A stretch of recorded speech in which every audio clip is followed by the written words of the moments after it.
संगीता, मला टेन्शन आलंय राव. मला पण लय टेन्शन आले अहो. काय करणार आता आपण? विहिरीत पाणी नाही, काही नाही. हा, ऊस जळाला तर कसं होईल बरं आपलं? तेच ना हो, मला हो सुहासराव, अहो गावात यायचंय का रे तुम्हाला? थांबलेत राव लोक सगळी. काय करता आता गावात येऊन तरी?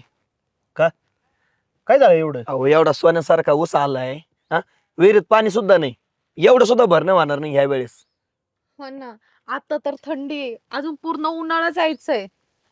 पाण्याची ना आपल्या इथं दरवेळी हीच बोंब झाली. अहो उन्हाळ्यात तर आपली ही वस्ती आहे का? अहो छोटीशीच वस्ती आहे, पण पाणी प्यायला सुद्धा राहत नाही.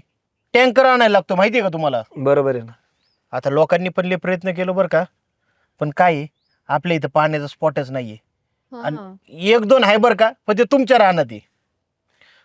मी काय म्हणतोय, हम्म. तू सरळ एखादा बोर का नाही घेऊन टाकत बरं?